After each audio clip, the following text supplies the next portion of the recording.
council allows the audio or visual recording of meetings by official representatives, by accredited members of the media.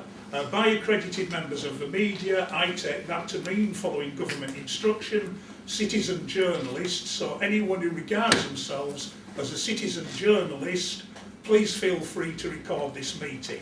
I understand Mr Patterson disagrees, and I'll let him say what he wants to say about disagreements.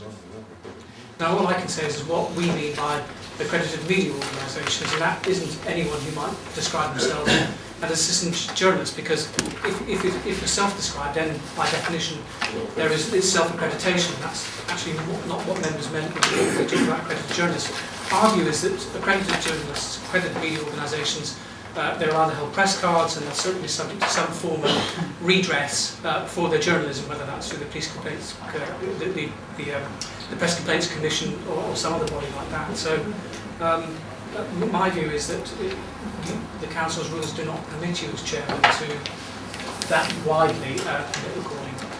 Right, well, I don't think there is any place for an argument tonight. I've made a ruling as chair that citizens journalists will be allowed to record the meeting, so that's where the situation is, obviously. I'm challenging the chair's ruling. I'm acting on the advice of the government. The government has made it clear that it encourages councils to encourage citizen journalists to record the proceedings. I'm going by what the government said, what best practice is, and I am going to make that ruling that anyone who regards themselves as a citizen's journalist can and should be allowed to film. Now, he can constitutionally challenge that ruling. If you wish to do so, we can have a vote on that. And if I'm defeated on that, I'm defeated on that. But I think there are a lot of people here who would like to record the proceedings of this meeting, and I feel it's absolutely right and proper, in the interest of accountability and democracy, for people who wish to record. We've got the BBC, we've got Thanet Watch, who produces a magazine and produces films on YouTube. We've got the Gazette, which we all are familiar with.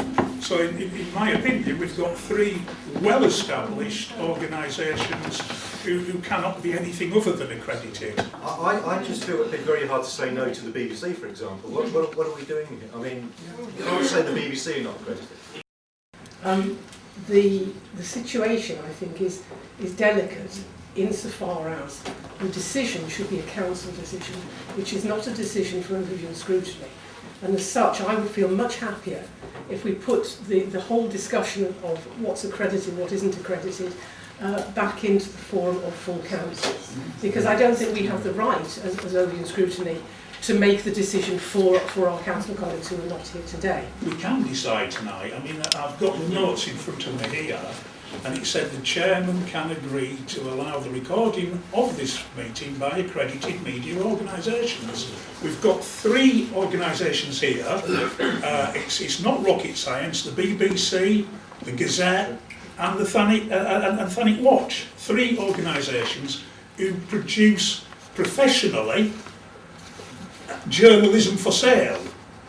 Now, if that's not accredited, and I think, with all due respect to Councillor Campbell, to try to challenge a ruling when we've got three quite clearly accredited organisations is like dancing on a pinhead. We've got a difference of opinion on citizen journalism, but there are no self-declared citizen journalists here tonight. We've got three bona fide members of the press who are accredited, so therefore it's superfluous and actually mischievous of Councillor Campbell to challenge a ruling when quite patently the organisations here are accredited, and I'm saying let's go ahead and let them film. Simple as that. Is it in the public interest to stop anybody recording? I mean, what are we hiding? I just think we should proceed in the public interest. You have indicated that you're prepared to allow accredited media organisations film this meeting. You've obviously satisfied yourself prior to this meeting that all those three organisations are accredited. If so, well then how do you know they're accredited? Well, and if I could finish, I didn't interrupt you, Chair. If you could just explain to me then whom they are accredited with. to you to come to the judgment that they are accredited media organisations. I'm only applying council policy that's been determined by all the members of Thanet District Council. I think the answer to that is, well, first of all, the question is ridiculous because the council gives no guidance, and Mr. Patterson himself has been unable to tell us what accreditation means.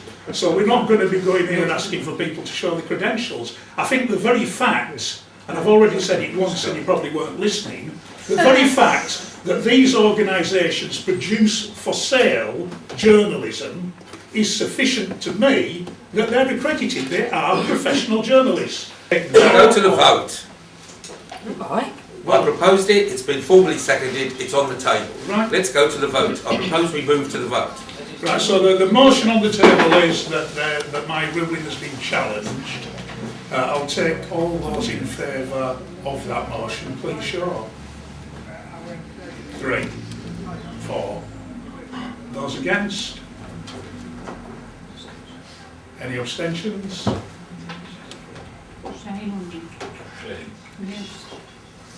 So where does that get us? Carried.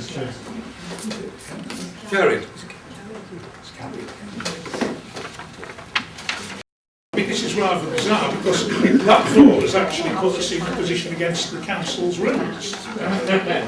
The council's rules, which we all voted on, allowed for accredited. I'm challenging your view that all three are accredited. I don't know whom they are accredited with, Chair. Are you qualified to say who's accredited? But are you? That's my point, and that was why I actually challenged you. And I asked, and if you are going to make a decision to allow filming, I've got no problem with anybody filming, I just want them to be accredited. So that if there is problems with that filming and the way that it's actually produced afterwards, I can go to that accredited body and make an official complaint. However, if I don't know who they're accredited with, then I can't make that official complaint, can I? That's the point. What is your problem, Mr. Campbell? What are you hiding? The council's rules do give you discretion to permit recording by accredited media organisations. It is my view that the BBC are an accredited media organisation, that's hardly surprising. They're subject to a statutory charter, they're a corporation. We know the Thanet Gazette is a member of the Plates Press Commission. We know that we could complain about the Thanet Gazette if we objected to their journalism, how they represented us or how they represented these proceedings. Without in any sense criticising the journalistic credentials of Christine Tongue filming today. She said she's not a member of the she doesn't hold a press card. I think in those circumstances I couldn't see her as being accredited within the rules set by the council.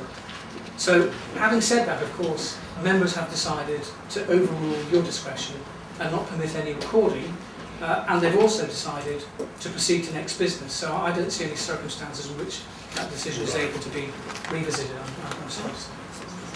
Right, if that being the case, then I'll make a quick statement about what I'm going to do. I've got to admit, I'm absolutely disgusted by the decision that's been made tonight.